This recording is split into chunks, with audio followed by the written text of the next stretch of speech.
Hello there, it's Michael here. Thank you for joining me today. This is something new for me and it's going to be called A Conversation with Michael.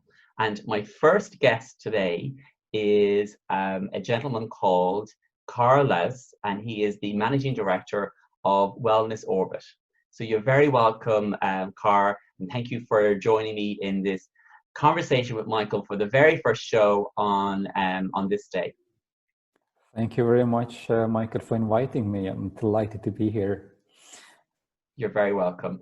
So how actually this whole conversation started was myself and Cora were having a conversation last Friday on mental wellness and well-being and reactivity versus response.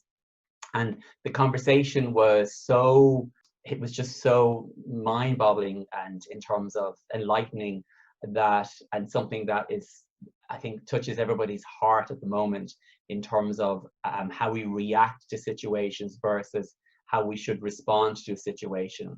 And the whole idea, the fact that is of this conversation is to give you some tools to be able to, over the next coming days and weeks, especially leading up to Christmas and dealing with COVID-19, is that how do I stop being reactive and become more response? And the reason for that is that there is a theory out there, the fact that 90% of our issues and our problems come not so much from the situation itself, but actually from our response and our reactivity to that situation. As I always say to people in my coaching, is that the situation and the outcome are often very different because of what goes on in between.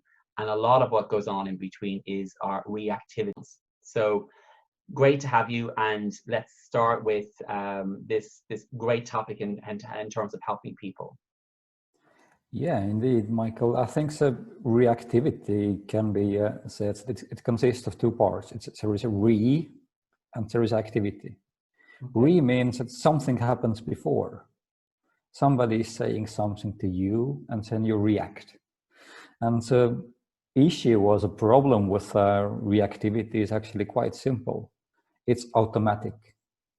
It's learned in. You learned it while you were growing up. You were learning it when you were in school. Somebody teased you in some way, or somebody asked you something, and you learned a certain automatic reactive answer to that question or that situation. And the problem is that you never have actual contact with the real life situation where you find yourself in. Because in a real life situation, everything is always new. Everything happens right now. But the reactivity is based on the fact that you perceive or hear something happening. And there was David Eagleman who was saying it very good, that when you think of an event, then this event itself has already happened. And there was a fact in the studies that it is about 80 milliseconds behind actual events, this reactivity or thinking, which means that you're not in contact with the present moment. You're not fully aware of the present moment, but you already have the answer when certain words come out. When somebody is saying something that is irritating you, you already have a response. And what comes after the part where you are irritated is already missed, because irritation is already there. The automatic response is already triggered. And now you kind of you speak with a different tone. You have to speak faster. You have to explain yourself very fast. And that's what reactivity kind of creates. It creates a different pattern. It creates a certain mindset of answering. And you are not in control of your reactivity. Do you think that reactivity is habitual and it's more around, survival mode? The fact is that we're in survival mode, and is there an ego involved in that? Where does it come from in terms of our beliefs and things like that? It's an unconscious thing, but do you know where it actually comes from? It is actually a survival mechanism. It is about ego. So in that sense, you're correct. It is kind of ego's survival mechanism in a world where you don't use awareness, or where you are without actual consciousness, or where you are not fully present. In that sense, in practice, if you understand the awareness and consciousness and present, then awareness is like an active form of consciousness. Consciousness is like a passive form of awareness. When you are fully aware of your awareness and you're not aware of anything else, you cannot be aware of anything else if you're fully aware of your awareness. That's why consciousness is kind of a passive. Yes. Okay. But you can always also direct your awareness at will. But it demands training. It demands understanding where your awareness is in any given moment. Yes. And that means that before reaction, you need a moment of freedom, or you need a moment where you have a possibility to understand real or active real situation or an active situation where you are in. But that means that you have to be fully present in contact. For example, I'm talking to you right now. My phone is actually ringing and somebody tries to call me. That might kind of create a reaction that I want to respond to it. But I understand that I have a conversation, for example, right now with you. And this phone call can wait. Therefore, I don't have any reaction to it. I only notice that it exists. But I know that I'm speaking to you. And the phone call is just a suitable example that I can bring as a sample here to explain the situation. That yes, I saw it's ringing. It's on a silent mode. I don't have to answer right now because my awareness is here speaking to you. And I'm here because I try to explain the difference between reactivity, which is automatic inner reaction, and response. And when you look at the word respond, then it has kind of two parts. One is also this part, that something happens first. But respond is about responsibility, being responsible. Reactivity is about something happens and you are active because of it. Respond is because you now have something happening, but you choose how to respond to it. You take a full responsibility over your answer. But you can take your full responsibility over your answer only if you become aware first. For me, I know I learned myself in terms of there are certain things that trigger that reactivity in me, as opposed to choosing my response consciously and saying, well, how can I look at this situation slightly different? And I think the fact that is that it's true awareness, and people who tune in to my work and know the fact awareness and present is a big part of what I talk about. The fact is that if you're not in the present moment, you're in a time that doesn't exist at the moment. It doesn't exist. So you're not in reality. You're in a thought, and some thought form, or you're in a past or a future thought form, and that. So I think that's the key for people listening in is to become, first of all, in order to notice that you're in a reactive situation as opposed to a chosen response to a situation. You have to be aware that there's difference, and I think there is, even though we use the different words and they look similar, responding to something, reacting to something can sound as if it's the same thing. But what I explain to some of my clients is that it feels different. One of the key things is for people to really understand is the fact that am I in reactive mode? And I think most people will go into reactive mode, especially if it's a sensitive subject and has a history. And you've been triggered before. So it could be a relationship, it could be the children. And you tend to find that when you come out of that reactive mode, you tend to come out angry or guilty that you responded in that way, or reactive in that way, or that you were triggered in that way. And then that then tends to have a conversation with yourself, and you become angry and you start to put in you sort of put into the memory of it, a lot of other things that went on, emotions that didn't really happen. So the reaction to something, you think, well, how could they talk to me that way? It's always their fault. There's lots of things that go into a dialogue about about what happened, which changes, the situation to the outcome. So now the outcome has got the problem that it started with, and all of the responses and the reactivity, and now you have the outcome, which now you could be at war with the person that you just responded to in a negative way, or you could be at odds with your children because you reacted in a various different ways. So the outcome, can be many different things. Would you agree with that, or would you add to that? Exactly. In that, I totally agree with you. And there is always, in reactivity, there is always previous pattern. Yes. So basically, what we learn during our lives when we are not fully aware is that we learn to react to situations. And for example, I can tell you that kind of a story is that if why reactions can be very wrong, it's kind of a good example to illustrate it. For example, a boy plays a ball somewhere near the street where a car is going by. And suddenly in one moment, the car is sounding a horn.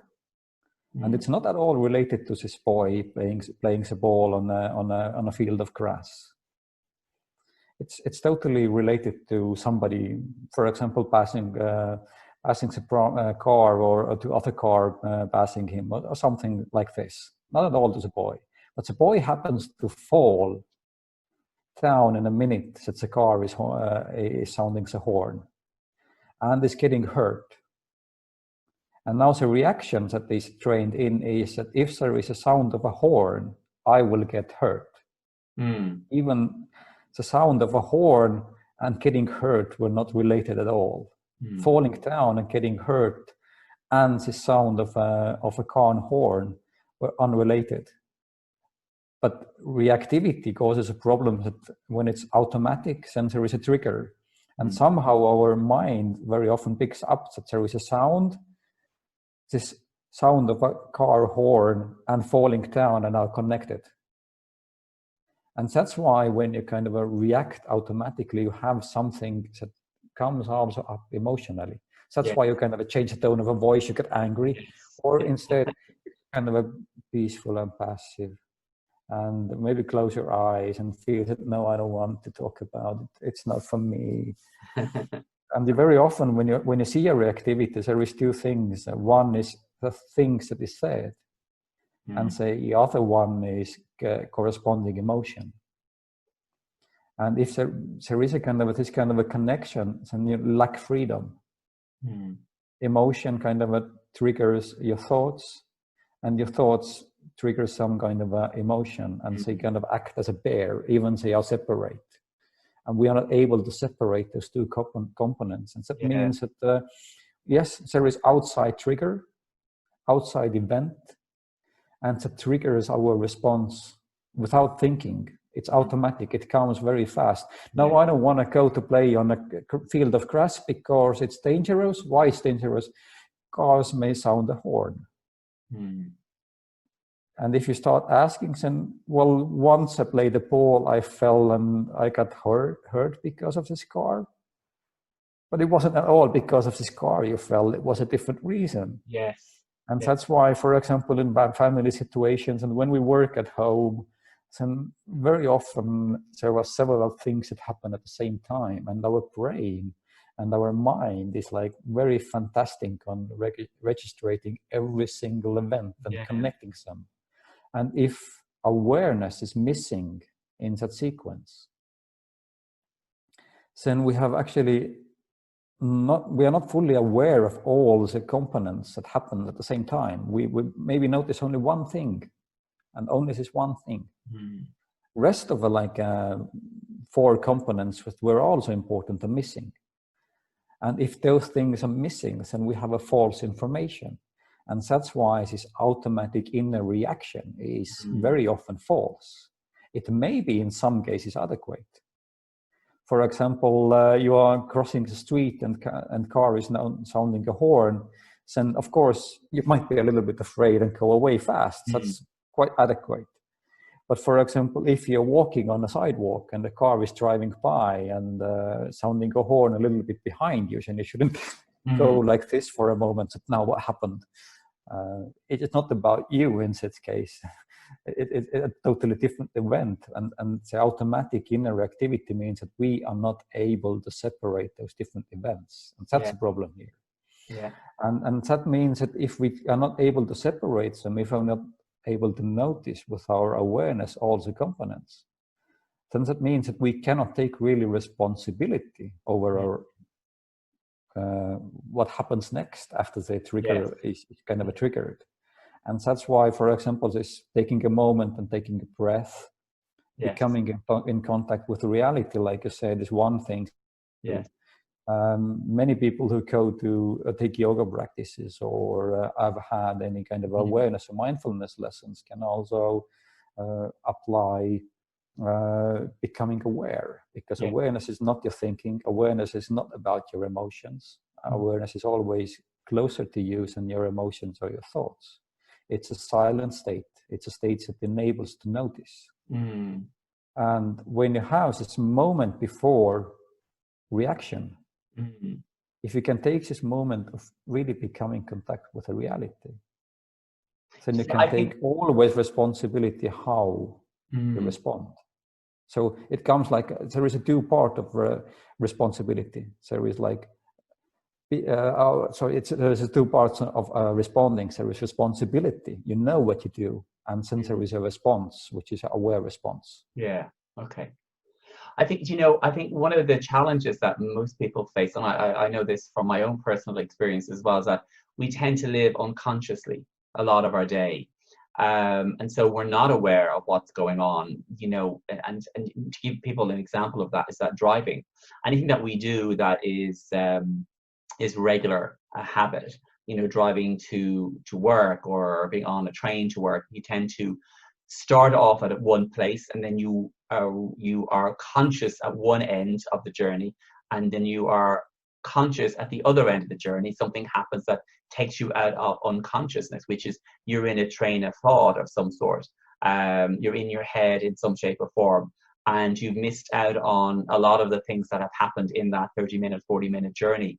I was used to always amazed when I could drive for hours and I would navigate through toll bridges and past traffic lights and realize I don't remember anything.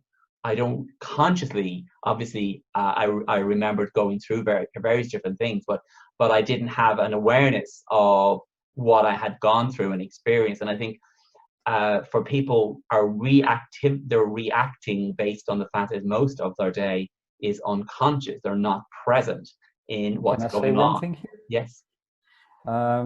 When you say it's this example that you were driving unconsciously, which is totally possible because every reaction is trained in and automatic. Yes. You can totally drive on autopilot. Yes. There is a very good and simple differentiation when you actually use awareness to drive and when you can use autopilot. You can use autopilot only on a road that you drive constantly. Yes, that is known absolutely. before. Yes. Because if you drive on a new road, yes, you have to be aware. Then there is a novelty. Yes. Well, if you're driving on a new road unconsciously, you're going to have an accident. So exactly. So in that sense, I think that explains why reactivity has a lot of problems. It is always old. It's always habit-based. It's always repeating what you have done before. Yes. And in that sense, you can say that reactivity removes your freedom. Yes. Yes. It gives freedom to your automatic reactions. And your reactions are fully in control of you. But I think the question here is actually the same as about driving. Who is on a driver's seat? Very true. Do you put your reactions on a driver's seat? Or do you put yourself and your awareness on a driver's seat? And the difference in that sense with the quality of decision is always huge. Yes, very much so. So I think for people trying to today to try to implement some of these things into their life, what I would suggest is that you know, first of all, you know, if you're not living in the present or aware of what's going on, and I use, you know, if you want to try to get into the present moment, use sense perception. So start to be aware of your senses in terms of how your senses are interpreting what's going around. What are you seeing? What are you hearing? What are you touching, tasting? And that helps you to get into the moment, because sometimes a lot of people find, well, how do I get into the present? And well, you are already in it. Your attention is not in it. You are in it. You are always in the present. Your body and what's happening now is always in the present. Everything happens in the present. Nothing happens in any other unreality. It always happens in the present. If it was in anything that happened in the past, it happened in the present on that day. And it's going to happen in the future is going to happen in the present. So to be present is, where are you giving your attention? Where is your focus? Is it on things in your head? Are you thinking about what's going on or what's happening in your life? What's going to happen tomorrow? What happened last time? Or are you giving your attention to what you're actually doing in this moment in time? Like, say, for instance, if you're listening to this, are you actively listening and hearing what we're saying, or are you hearing a little bit of it and then your mind is wandering to I'm going to do cook for dinner, how am I going to get through Christmas? Where is your attention on something? Would you agree with that? Or I totally agree with that. And here again, this David Eagleman's quote, when you think an event occurs, it already has happened. It's already because happened. Thinking is already in the past. Yes. If you are fully aware, then awareness has no thoughts. Yes. If you're fully aware, it has no emotions directly. You can use awarely your emotion. You can choose to explain what you try to explain with full awareness. Yes. You can use words with full awareness. But when you start thinking, then you lose connection with the reality. Yes. And that is also why reactivity is quite often a problem. That you have a trigger, and once a trigger comes in, then something is going on here. And now you totally, and quite often people say, what you were saying?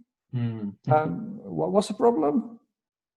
And they are like really notice themselves that they have not been present. They have not been able to listen. They have lost contact with the reality. I think that's why responsibility is way better than reactivity, because you really have to listen first. And then we respond. Yeah, and respond to what we're hearing. And I think that is for so many people, sort of like, you know, in terms of you have to be aware that there's something wrong in order to be able to correct it. So if you're living unconsciously and you're not aware that there is something going on, and how do you know there's something going on? Because of how you feel. You know, the fact is that if you get into any type of what I call a tennis match with your kids or your colleague or your boss or even yourself, you're responding in this. It's like, you know, the ball keeps coming back because people are going to continue to react to the next few words or the next behavior or the next feeling they actually have. So they're in that constant reactivity mode. But sometimes once that passes, you will become aware that I'm now back in awareness. I'm now present in my reality, and that for, you know, whether that was 10 minutes, 2 minutes, an hour, I actually lost my stuff, and I went unconscious for that period of time. And for me, bringing that into some form of light, like an awareness, I find called awareness, that's some light in your life. The fact is that then you can say, okay, so the next time this happens, I may still be triggered by a situation, or I may go into reactive mode, and I may not be able to give myself the opportunity to respond in the way I would like. But the more attention and awareness you bring to the fact that you are either going into a situation that potentially will trigger you in some way, and we all know what those situations are, or that when you've come out of it saying, God, that just got me again. The more awareness you bring to that, what I've learned is the fact is that I'm now able to preempt these situations. I now know that I'm now going into this situation and I want to respond in this way. I'm able to go in with responsibility to the outcome that I want to get from this. I don't want this to, even if it's a conversation of conflict or something, I don't want me to be feeling bad at the end of it. I don't want the other person to be feeling bad at the end of it. So I need to respond in a way that's actually going to be able to help that. So one of the things that I teach, and it's a cognitive behavioral technique, and I think you can share some of the some of the techniques that you would recommend. So one of the things that that is really good is called STOP, and it's STOPP. And I will send a link to it in this post. You can download it, an infographic from my website for free. And literally, what it really is it's something that I think should be taught in every school, and everyone should have this ability and learn it. It would save me a lot of heartache if I had known this, like, 10, 15 years ago. So the first one is to actually stop what you're doing and actually take a moment. That's what the stop means, is that when you're going into a situation, just stop for that moment what you're doing and take a breath. So just breathe, and count to 8, count to 10, whatever number you feel. I just take a deep breath, and inhale for 8, exhale for 8. That's the type of breathing exercises that I do. And then what you try to do is observe what's going on, bring some form of awareness to what am I thinking, what is this situation that's happening. Just observe what's going on around you, and that sort of brings you into a sense of reality, because you're now observing what's going on as opposed to reacting to it. And then the next part, and it's, again, obviously it's hard to put this into play the first time, but the 60th time that you're doing it, you'll find that it's easy to do. You try to, can I look at this, and trying to change perspective, which is the first P. And so you're trying to say, well, can I look at this situation slightly different? Do I have to respond in this way? What is the outcome I want to get from that? And these words can come automatically to you. Can learn how to change your perspective very quickly. And then the final P is the proceed. So you proceed with practice. So you practice this. What actually worked? How did I get through that? How did I notice it? How did I stop? How did I breathe? You practice that, and you practice it, and you practice it, and it becomes then a daily habit for you now. So as we were talking earlier, in terms of something becoming an old habit, in terms of reactivity, you're giving yourself that opportunity to respond in a different way than you would normally do, because you've applied some technique. So that would be my takeaway from people today. Start to include the STOP, STOPP approach. Yeah, I totally agree. It's a very good technique. We have a little bit maybe a different approach, and it's unusual in the sense that awareness in the end is very practical.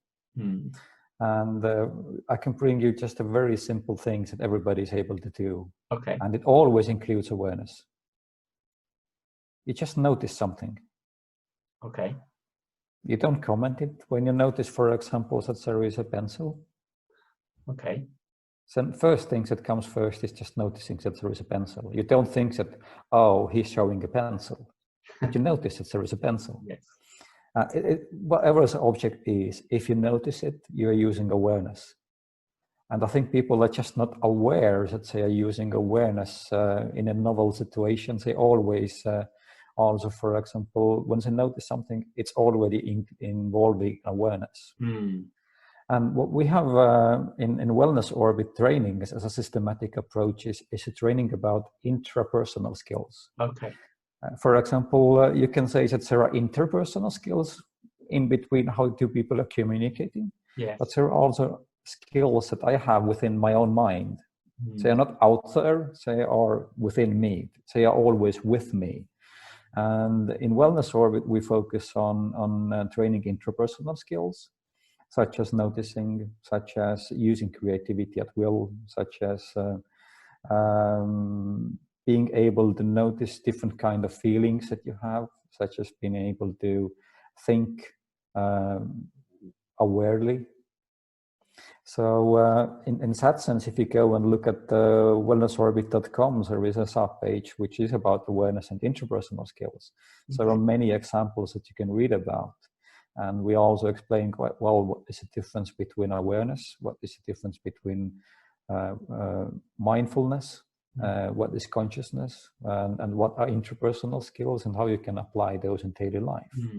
And in the end, Wellness Orbit e-trainings are about proactive mental wellness and using or bringing in the component of awareness and interpersonal skills, so that you are not dependent on triggers.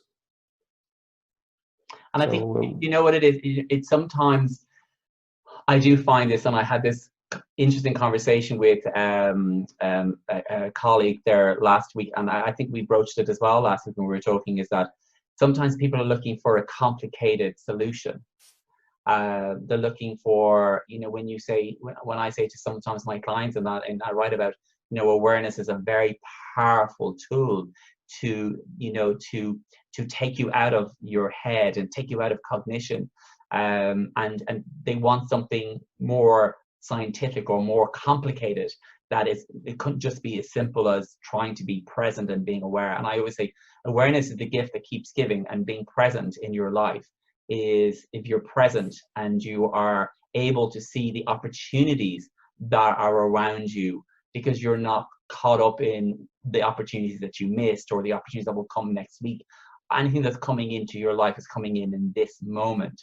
And if you're not present and you're not aware that you're receiving them, well, then you will never get them.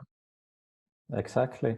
So I totally agree that awareness is a gift that keeps giving, and also all the interpersonal skills are based on awareness. There is no outside tools. I think we have today become very dependent on this device. And we hope that our mobile phone can say where we have to go to sleep. We hope that our mobile phone can say what to say. It can translate. It can do endless amount of things, and definitely it's a very good aid for many things. But if we give our life over to mechanical devices, if we leave out awareness and only react, then we actually don't have freedom. And I think that's maybe the most important lesson maybe from this COVID-19 time. That we are now left in our homes. We are now left alone with our families. We are now quite often left in a company of the same people over and over and over again. And we see that first we are able maybe not to react so much, but then those reactions go stronger and stronger, and then there is fighting. And if you want to have a peaceful Christmas, and I think the most easy thing here is just to pause, to use the stop mechanism, or to find out more about interpersonal skills, and just to become in touch with the present moment. And to really take a time and listen what others has to say to you. I think that's the key. I think the fact is that it's the one thing I always, you know, say to people, is that you and it's that whole thing. It's a very cliche line, is the fact that is that you don't choose, you can't really choose what comes to you, but you can choose how you respond to it. Exactly. Stuff happens in life. Stuff happens, you know, good and bad. And regardless of how mindful you are or how good you are, we all can be dragged into response mode. And the idea is to be able to catch yourself when you're doing it, and because you're doing it because you want to feel better about this whole situation. You don't want to, if it's a Christmas dinner, the person that's coming to feel as if they're not welcome. You don't want your Christmas day, and a lot of this stuff is triggered by not preparing properly, you know, trying to take on too much, or be focused on what's not present. And that's a big thing for a lot of people, is maybe another conversation, but focus on what's absent in my life at this moment in time, as opposed to what's present. And we miss, again, because we're not present, we're missing the glory of what we do have, and the simple things that we do have that we take for granted, but that it's those simple things that enrich our life, and that without them we would find that we didn't have a very complete, full life that we do have. So I think how do people get in touch with you, Kaur, if they want to get in touch with you? Well, it's very easy. Just go on the web and click in wellnessorbit.com. You can find my contacts over there. You can also find a free stress test if Christmas is a little bit too stressful. So you can find out what is the stress level. You will get the instant feedback, and you will also get a little bonus training with it if you go and take the path.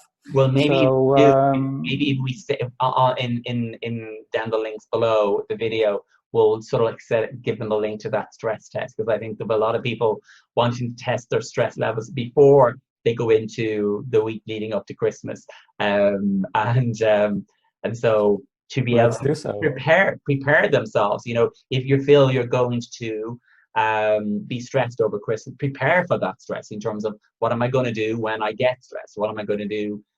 That's part of relieving stress, is being, planning that you're going to, have these reactive modes in terms of, what am I going to do when that actually happens, because it's most likely to happen at some stage. Have a plan for what you do. If you find you're in a difficult situation, walk away from the situation, go for a walk, go to another room, do 5 minutes worth of meditation. Take some, the most amazing thing you can do for yourself is actually breathe.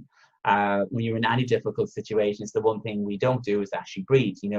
Do a breathing exercise. That's very, very important. So maybe we'll give them that link as well. Let's give them that link, and also with a stress test, as I said, you get a little video, and in a video also awareness is explained to you. Brilliant. So there is a little bit addition to this first conversation with Michael here as a gift. Yes, I think it's one of those things, is that a lot of these words are, awareness and meditation and consciousness, enlightenment. People tend to hear them, and they respond to them and react to them based on what they've learned or what they understand. So it is really important for anyone listening in, is if you do want to have a much more peaceful Christmas than you think you're going to have, the first thing that you need to do is to be present and to be aware of what's going on in your life and what's causing you to feel the way you do. And then to learn to be aware of how to respond differently. And that all starts from, being aware. It's a great, wonderful conversation. I think we could go on talking about this for hours. But it was a pleasure talking to you. It was a pleasure connecting with you last week on a completely different topic of conversation that myself and Kaur had.